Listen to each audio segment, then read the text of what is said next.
முதல்ல அவன் தெளிவாக இருக்கான்னு பார்த்துருக்கணும். அது மாதிரி தான் எல்லாருக்கும் நடக்கும். எனக்கும் நடந்திருக்கு. அதான் அவராக இந்த கோடம்பாக்கத்துக்குள்ளேயே எனக்கு அப்படியே ஆப்போசிட் சைடில் சொல்லிட்டாங்க. ஸோ இதெல்லாம் நிஜமாகவே லைஃப்பில் நடக்கிற விஷயங்களே நிறைய ஹியூமர் கலந்துருக்கும். அவர் எதுக்காக சொன்னார்னா, எழில் வந்து ஹியூமர் சைடு போனது தான். ஆக்சுவலாக அவர் பிகினிங் ஸ்டேஜிலலாம் வந்து கொஞ்சம் ஒரு ஃபேமிலி சென்டிமெண்ட், அப்புறம் லவ் சென்டிமெண்ட்ஸ், அதில் தான் ரொம்ப கான்சன்ட்ரேட் பண்ணிகிட்டு இருந்தார். ஆனால் அவர் ஹியூமர் சைடு போகும்போது அது வந்து அது வரவேற்பு ஜாஸ்தி.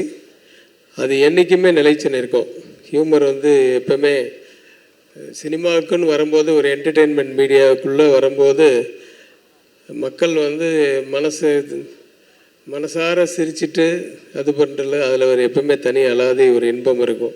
ஸோ அந்த மாதிரி படங்கள் கொடுக்கும்போது ஒரு மினிமம் கேரண்டி இருக்கும். அதை எப்போ கையாள ஆரம்பித்தாரோ அதிலேருந்து அவருக்கு தோல்வி இருக்காது. தோல்வி இருந்ததில்லை, இனிமேலும் இருக்காது. எழில், நான் படித்த பள்ளிக்கூடம், நான் குடியிருந்த கோவில் அப்படின்லாம் சொல்லலாம். சூப்பர் குட் ஃபிலிம்ஸ், அங்கேருந்து தான் அவர் வந்தார். ஸோ நாங்கள் அப்போ அங்கே சந்தித்தது கிடையாது. எங்களுக்கு அப்புறமா ரொம்ப வருஷம் கழித்து தான் அவர் அது உள்ளேருந்து வந்தார்.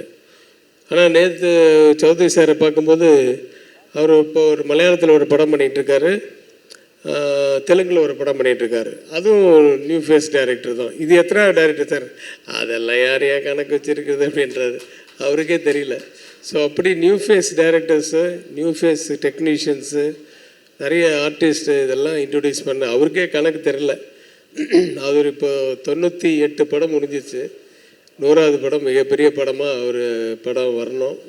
அதுக்கு அவரே வெயிட் பண்ணிகிட்ருக்காரு. ஸோ அந்த ஸ்கூலில் இருந்து வந்த எழிலுக்கு வாழ்த்துக்கள் சொல்கிறதுக்காக தான் நான் இங்கே வந்தேன். இந்த சேம் டைம் தேசிங்க ராஜா ஆடியோ லான்ச் ஃபர்ஸ்ட் லுக் அந்த மியூசிக் டைரக்டர் வித்யாசாகர் சார் கூட நானும் பணிபுரிஞ்சிருக்கேன்.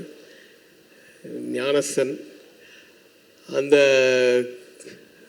அந்த படமும் எழிலும் நல்ல மிகப்பெரிய வெற்றி அடைய வேண்டும். எழில் வந்து 25 வருஷம் அப்படிங்கிறது வந்து நமக்கு யாரை சொன்ன மாதிரி படைப்பாளிகளுக்கு வந்து வயசு கிடையாது. அவர் என்றும் 25 வயசோட இருக்கட்டும்.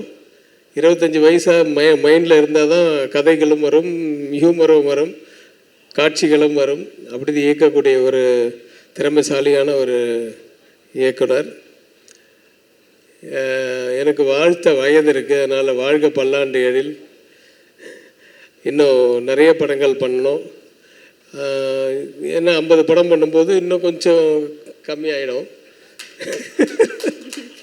அதை பற்றியெல்லாம் கவலைப்பட வேண்டாம். நேற்று கூட ஒரு லால் சலாம் ஆடியோ லஞ்சுக்கு போயிருந்தேன். அவன் அதை பற்றியெல்லாம் கவலைப்பட்டாரா? இன்றைக்கி சூப்பர் ஸ்டாராக தானே இருக்கார். ஸோ இதுக்கு சம்மந்தம் இல்லை. அதனால் இது அடிக்கடி தரவாதீங்க.